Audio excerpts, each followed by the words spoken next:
我看是你们寻衅，那个记名师弟很了不起，所以才被打了2次。哇，将功法之道藏匿于行走，还未走到他前方，便被他觉察。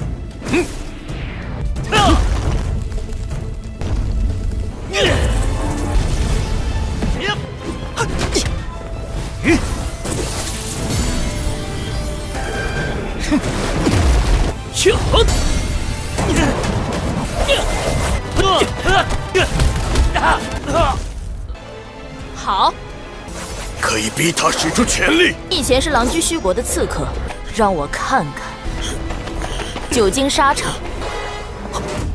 你的能力。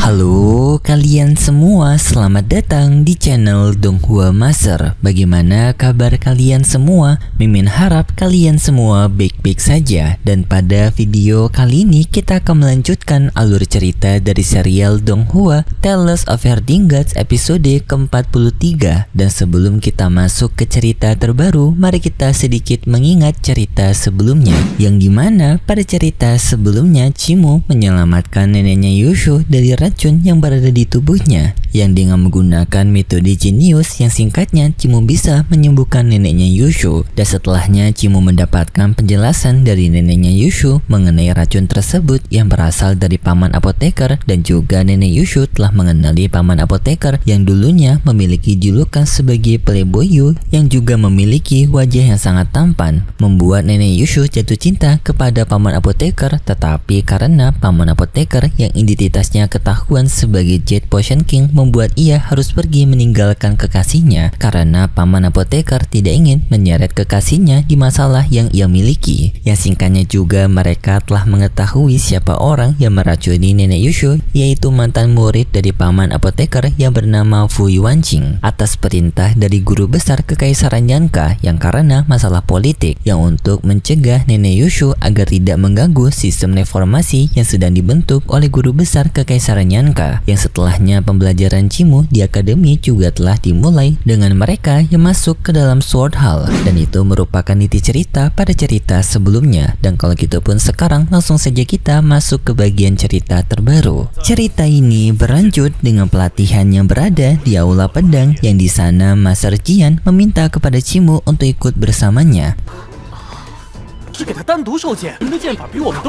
Yang hal ini pun membuat para murid lainnya menjadi iri kepada Chimu karena mereka mengira ilmu berpedang yang dimiliki Chimu sudah terlalu tinggi, yang membuat Chimu dipilih oleh Master Jian untuk mendapatkan pembelajaran pribadi. Tetapi dugaan mereka keliru, yang sebenarnya Chimu dipanggil oleh Master Jian karena Master Jian ingin memberikan hormat kepada Chimu karena Chimu yang merupakan ketua muda sekte mereka. Dan juga di sana Master Jian justru meminta saran kepada Chimu untuk bertanya apakah metode pengajaran kepada para murid sudah bagus. Chimu menjawab sudah lumayan, tetapi ada yang kurang, yang dimana Master Jian terlalu berfokus pada pedang saja dan tidak menyatukan dua unsur yang termasuk penggunanya, yang membuat teknik berpedang dari Master Jian masih belum kokoh dan tidak sinkron. Mendengar hal itu membuat Master Jian penasaran dan ingin meminta kepada Chimu mengajarinya. Chimu menerima permintaan dari Master Jian, dan setelahnya pun kita diperlihatkan para murid lainnya yang semakin iri kepada Chimu karena sebelumnya Master Jian telah memanggil Chimu. Mereka mengira kalau Chimu mendapatkan pelajaran khusus dari Master Jian yang membuat mereka khawatir dengan perkembangan Chimu yang akan bisa semakin kuat melampaui mereka, dan mereka tidak akan bisa lagi untuk bersaing dengan Chimu. Jadinya pun mereka berniat untuk memberikan pelajaran kepada Chimu sebelum Chimu tumbuh menjadi kuat. Dan setelahnya pun para murid tersebut mereka menuju ke asramanya Chimu, yang di sini mereka juga telah mempersiapkan counter dari serangan Chimu yang berasal dari suara. Mereka pun menggunakan teknik pelindungan telinga untuk membuat mereka bisa aman dari serangan suaranya Chimu. Mereka masuk ke asramanya Chimu dengan mereka percaya diri akan bisa mengalahkan Chimu, tetapi mereka keliru karena Chimu tidak hanya mengandalkan teknik suara tetapi juga teknik pukulan, yang di sana pun Chimu langsung menyerang mereka menggunakan teknik pukulan guntur.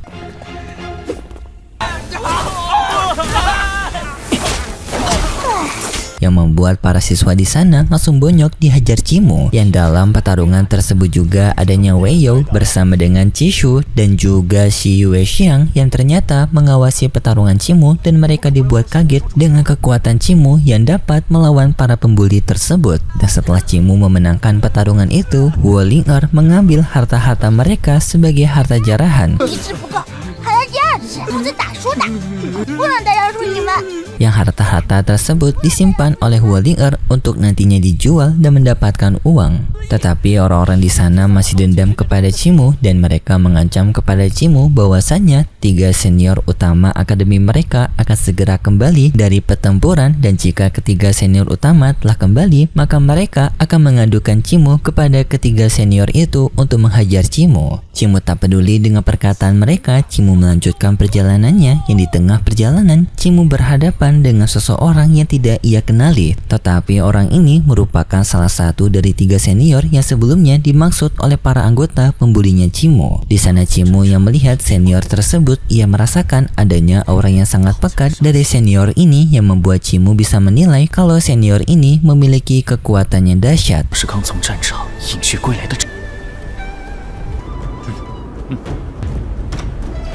Yang lalu pun mereka berdua saling melewati satu sama lain tanpa adanya perkataan yang muncul di antara mereka. Tidak hanya Cimu saja yang merasakan aura kekuatan dari senior itu juga merasakan aura kekuatan Cimu yang sangat luar biasa, membuat mereka berdua saling menyadari kalau kekuatan di antara mereka sama-sama kuat. Kemudian pun Cimu kembali bertemu dengan Master Jian, yang di sini mereka pergi ke tempat dari pavilion perpustakaan. Yang di sana Master Jian memberitahu kalau pavilion ini lantai pertama diperbolehkan bagi murid-murid biasa untuk masuk dan mempelajari buku-buku yang ada di tempat ini. Yang buku-buku di tempat ini merupakan ilmu pengetahuan yang didapatkan oleh pihak Kekaisaran Yanka yang telah berhasil menguasai berbagai sekte, membuat Kekaisaran Yanka banyak buku ilmu pengetahuan di perpustakaan mereka. Dan di sana juga Master Jian bisa mengajak kepada Cimu untuk masuk ke lantai 2.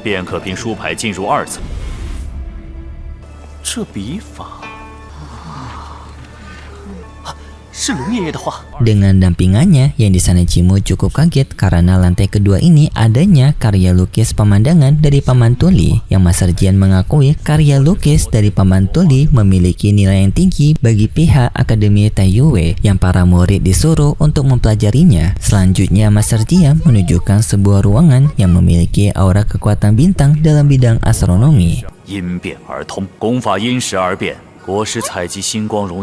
Yang sebagai ilmu pengetahuan juga. Dan selanjutnya lantai ketiga, tetapi mereka tidak bisa masuk ke lantai ketiga karena lantai ketiga hanya keluarga bangsawan dan juga para jenderal saja yang diperbolehkan masuk. Tetapi Cimu tak masalah karena Cimu ingin mempelajari terlebih dahulu buku-buku yang berada di lantai pertama. Cimu berniat untuk membaca semua buku tersebut. Hal ini pun membuat Master Jian kagum kepada Cimu karena semangat belajar Cimu yang sangat tinggi walaupun Cimu telah memiliki kemampuan yang hebat. Sedangkan di tempatnya Weiyou menyebarkan gosip dari pertarungan Cimu yang mengalahkan para pembuli yang sebelumnya. Yang setelah ceritanya Weiyou tersebar, para murid bangsawan lainnya mereka langsung mengolok-olok para pembulinya Cimu karena menganggap mereka yang tidak becus untuk melawan satu orang saja yang bahkan berasal dari desa pembuangan. Dan tak lama kemudian senior sebelumnya yang berpapasan dengan Cimu ia datang menunjukkan dirinya. Di Donghuanya sendiri nama dari senior ini masih belum dikasih tahu siapa, tetapi di versi novel disebut dengan Chen Weiyun. Jadi kita sebut saja sebagai Chen Weiyun agar lebih mudah untuk dipanggil. Di sana Chen Weiyun menunjukkan dirinya yang membuat para murid pembuli langsung bahagia dan meminta bantuan kepada senior Chen Weiyun untuk membantu mereka membalaskan dendam atas perbuatan Cimu yang telah menghajar mereka. Tetapi senior Chen Weiyun justru malah memarahi mereka dengan mengatakan kalau merekalah yang telah membuat gara-gara kepada Cimu duluan dan juga meremehkan Cimu. Senior Chen Weiyun mengakui kalau ia sebelumnya juga telah berpapasan dengan Cimu dan ia mengakui kalau Cimu bukanlah orang biasa karena aura yang dimiliki oleh Cimu sudah hampir mirip dengan aura miliknya yang pernah melalui pertempuran nyata. Hal ini menandakan kalau Cimu juga telah pernah mengalami pertempurannya nyata atau bahkan lebih berpengalaman daripada dirinya sendiri, yang membuat senior Chen Weiyun juga mengakui Cimu dan mereka berdua tidak membuat provokasi masalah dan justru mereka berdua saling menghormati satu sama lain, yang hal ini juga dilakukan oleh para master-master mereka yang saling menghormati satu sama lain jika mereka sama-sama kuat. Jadi jika membuat masalah dengan memprovokasi merupakan jalan yang keliru. Tetapi para murid lainnya, mereka masih belum bisa untuk menghormati Cimu karena Cimu yang telah bertindak sombong di hadapan mereka semua. Karena di kediaman Cimu sendiri adanya sebuah tulisan berupa provokasi yang memiliki tanda tidak terkalahkan, seolah-olah Cimu tidak menghormati senior kuat lainnya seperti Chen Wanyun. Tak lama kemudian adanya senior kuat lainnya yang merupakan senior wanita bernama Yue Qinghong bersama dengan budak serigalanya, dan tak lama setelahnya adanya senior kuat lainnya lagi bernama Yun Cue, yang jadinya pun ketiga senior kuat dari Akademi Taiyue telah berkumpul, yaitu Chen Wanyun, Yue Qinghong, dan juga Yun Cue. Tetapi di antara mereka bertiga, Chen Wanyun lah yang jauh lebih kuat. Di sana Yun Cue yang menantang kepada Chen Wanyun untuk melakukan pertarungan duel, tetapi Chen Wanyun menolaknya, dan justru Chen Wanyun memberikan tawaran kepada Yun Cue untuk melawan seorang junior baru yang lebih galak daripada dirinya alias Cimu. Chen Wanyun mengatakan jika Yun Cue bisa mengalahkan Cimu, maka ia akan mengakui Yun Cue sebagai murid yang lebih kuat daripada dirinya, dan jabatan sebagai murid terkuat dari Akademi Taiyue akan diberikan kepada Yun Cue. Mendengar hal itu membuat Yun Cue menjadi bersemangat dan langsung pergi mencari Cimu. Yue Qinghong dan juga para murid lainnya, mereka langsung juga untuk mengikuti Yun Cue untuk melihat pertarungan mereka. Sedangkan Cimu yang berada di perpustakaan telah banyak membaca buku di sana, dan juga di sana Huolinger menunjukkan kepada Cimu adanya sebuah mural dari tubuh 5 cahaya, yang mural ini juga sama dengan mural yang pernah Cimu lihat waktu berada di wilayah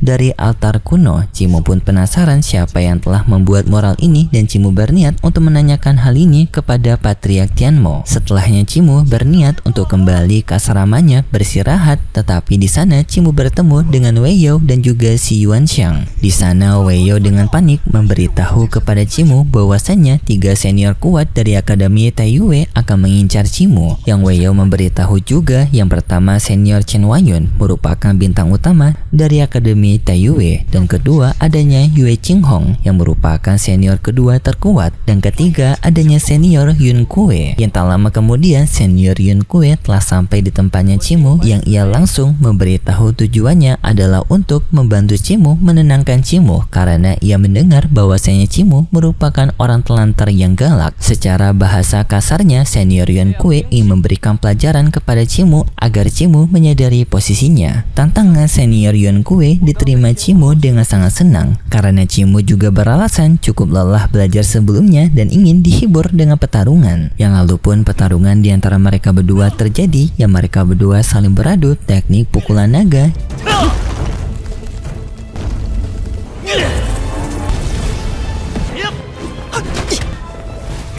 yang juga pertarungan sengit di antara mereka berdua membuat Cimu merasa sangat senang karena akhirnya ia bisa menemukan orang yang sepadan dengan dirinya. Yang lalu pun Cimu mulai bertaruh dengan serius, yang dengan teknik pukulan Cimu yang total Cimu dalam pertarungan ini menggunakan 3 teknik